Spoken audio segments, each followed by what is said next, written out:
Qu'est-ce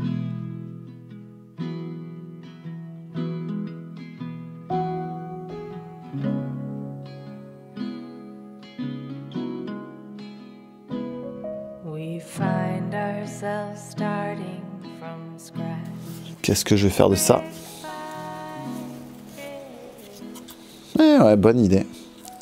Salut les amis, bienvenue dans ma nouvelle vidéo. Alors aujourd'hui, je vous explique comment faire une couronne de Noël. Alors une couronne de Noël en rondelles de bois et notamment avec du bouleau.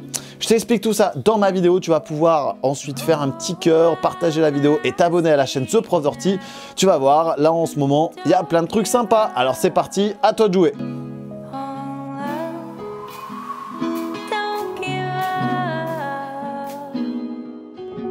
Salut les amis, bienvenue dans cette nouvelle vidéo. Alors aujourd'hui, un peu de changement de thématique, on va travailler dans l'atelier parce que dehors, c'est pas très joli à voir. Il pleut, les températures sont froides, donc on va se dire, on va travailler en intérieur et dans l'atelier pour aujourd'hui. Dans cette vidéo, on va parler justement de couronnes de Noël. J'avais fait il y a quelques années des couronnes de Noël en récupération. Et donc là, dans cette vidéo, j'ai décidé de faire toujours forcément dans la récupération avec du bois qui provient du jardin et notamment du bouleau, des petites sections que j'ai coupées à l'aide de la scie pour éviter justement les matières plastiques, pour éviter d'aller acheter, d'aller consommer alors qu'on peut faire tout cela à la maison et pas forcément pour très cher. Je vous explique tout dans ma petite vidéo. N'oublie pas, tu vas pouvoir me découvrir également sur Facebook, TikTok, Instagram, donc n'hésite pas à partager et à t'abonner. L'objectif principal, donc, c'est de réduire et de produire soi-même. C'est valable pour le potager quand je vous fais les vidéos du jardin, mais c'est aussi valable pour les constructions, pour les choses à faire à la maison. Concernant la couronne de Noël, on va avoir besoin de bois, forcément. De bois de différentes sections si vous voulez. Je vous conseillerais d'avoir des sections aux alentours de 8 à 15 cm de diamètre. Ça vous permettra d'avoir un plus bel effet et aussi d'avoir un résultat un peu plus intéressant. Donc là, vous allez récupérer du bois que vous allez couper. Donc là, dernièrement, j'ai coupé des bouleaux.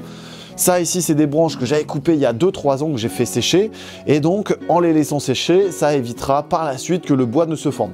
Si vous n'avez pas de bois encore bien sec, vous allez pouvoir quand même l'utiliser, mais au risque que le bois ne s'ouvre. Alors, ça, c'est du bois justement que j'ai coupé cette année.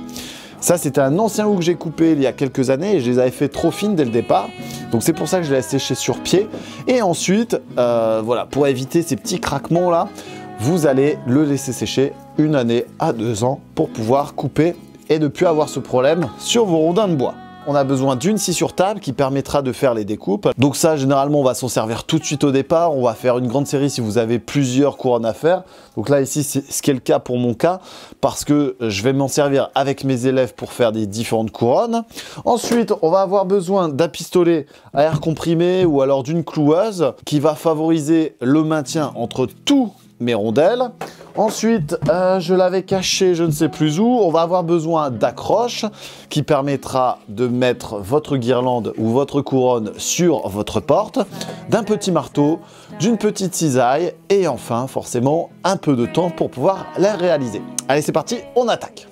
Dans cette vidéo, j'ai déjà préparé un ensemble de petites rondelles que j'avais découpées. Donc là, c'est mes dernières chutes. C'est les toutes petites, mais vous allez pouvoir le faire de différents diamètres. Ça, c'est vous qui voyez. J'ai choisi volontairement le bouleau parce qu'il a une écorce blanche et ça, c'est très joli. Surtout quand on va la décorer avec les pommes de pin, avec les petites branches de thuya ou de sapin, d'épicéa, enfin bref. Toute la décoration va ressortir avec ce côté blanchâtre. Donc là, l'idée, c'est de trouver pour la première base des rondelles qui sont tous du même diamètre. Donc je vais mettre ça sur le côté et vous allez faire, hop, un petit cercle. Alors c'est pas forcément grave s'il n'est pas parfait ce cercle. Hop, on va éviter que ça tombe. Parce que vous allez pouvoir le remodeler juste après, une fois que l'ensemble est attaché. Voilà, donc rien de plus simple. On les met les unes avec les autres. Donc là, pour l'instant, je ne fixe pas la structure. J'assemble à peu près et je change rondelle par rondelle si je vois que je veux un effet esthétique plutôt linéaire avec tous des morceaux de la même section.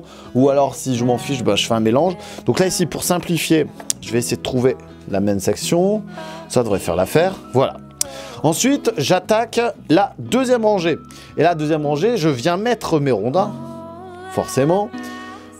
mes rondelles plutôt, sur le milieu, donc entre chaque section, ce qui permettra par la suite, quand je vais les clouer les unes avec les autres, de faire tenir l'ensemble. Alors j'en enlève quelques-unes en même temps, c'est parce qu'elles sont trop grandes.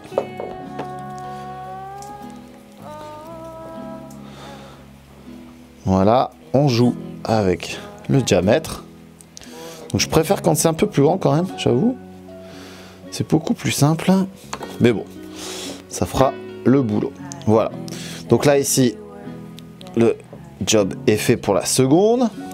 Maintenant, on va faire la troisième. Et forcément, on continue dans la même logique. On va mettre des rondelles du même gabarit. Alors là, elles sont plus grandes. Je voulais tester. Voilà. Elles sont un peu grosses. Bon, c'est toutes mes chutes, hein, j'aurais dû peut-être prévoir. Je les ai utilisées là pour les décos de là derrière moi. Voilà. Celle-là. C'est un petit peu un Tetris. Hop. Voilà. Impeccable. Donc là, la base de ma couronne est prête. Je l'ai fait sur 3 niveaux, vous pouvez le faire sur 2, vous pouvez le faire sur 4, sur 6, ça c'est vous qui voyez, en fonction du nombre de rondelles que vous avez. Mais personnellement, je trouve qu'à 3 niveaux de rondelles de bois, c'est largement suffisant. Donc la prochaine opération, on va utiliser la cloueuse pour l'assembler les uns avec les autres. Donc là ici, je crois que c'est des clous de 30, d'ailleurs je vais aller me recharger. Hop. Donc ça, c'est les clous que je viens mettre dans la cloueuse. Vous pouvez utiliser une cloueuse pneumatique ou alors, si vous n'en avez pas, utilisez simplement des clous sans tête. Et là, c'est parti. Donc là, ça fixe l'ensemble sur les 2 premiers niveaux. Alors, j'ai un peu bougé ici, c'est pas trop grave. Voilà. Et on fait ça donc sur le pourtour.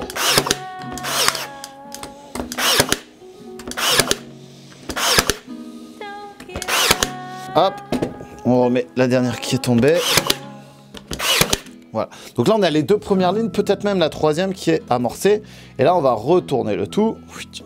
Alors, les 3/4 sont passés. J'ai besoin de la petite tenaille parce que celle-là, je ne l'ai pas prise. Voilà. Et là, on fait la même chose. Donc, je vais replacer en même temps. On les replace. Voilà, on fait en sorte que ce soit bien arrondi, mais là, c'est le cas. Et on continue. Donc ça fixe à la fois par la partie en dessous et en même temps sur la partie au-dessus. Donc on a une accroche au-dessus en dessous qui va permettre de former le tout. L'avantage d'utiliser des clous sans tête, c'est que on ne les voit quasiment pas. En plus après avec la décoration, tu vas voir, ça va faire super joli.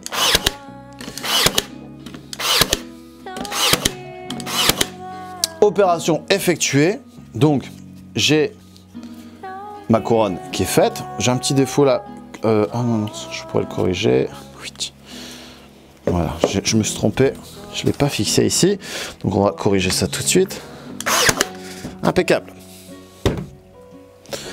Donc ma couronne, elle est faite. Là, vous allez pouvoir faire en sorte de l'arrondir parfaitement, léger, et le tour, et jouer pour ma couronne de Noël. Prochaine opération, on va fixer le crochet pour pouvoir la mettre n'importe où dans la maison. C'est bon, je l'ai trouvé. Donc là, c'est un petit crochet avec un embout fileté à la base. Donc je vais regarder le plus beau côté. Donc c'est celui-ci qui sera à l'arrière et cette partie-là qui sera à l'avant. Hop, donc parfait. Là, on vient le visser. J'aurais pu faire un petit trou avant, mais le bois est facilement attaquable. Alors voilà, chose faite, j'ai ma couronne, j'ai la tâche, maintenant il ne reste plus qu'à décorer, mais ça sera dans une autre vidéo. Je vous montrerai un petit peu ce qu'on peut mettre. Alors de toute façon c'est libre, hein, c'est votre couronne de Noël, c'est votre décoration à vous, mais je peux vous donner quelques petites astuces. Vous allez voir également qu'avec les rondelles là que j'ai coupées, je vais m'en servir pour faire des boules pour mettre dans le sapin. Ça évitera encore une fois d'avoir du plastique. On va les décorer. Je vous montrerai tout ça au pyrograveur la semaine prochaine ou la fois prochaine. Je vous laisse faire un petit pouce bleu et partager la vidéo. N'hésitez pas à découvrir toutes les autres modes de décoration. Il y a les centres de table, il y a les boules, il y a des guirlandes aussi. Tout ça, c'est dans ma chaîne The Proud Horty. Bientôt, ça va être le redémarrage du potager et tu vas pouvoir découvrir ça bientôt. Alors abonne-toi et à très bientôt.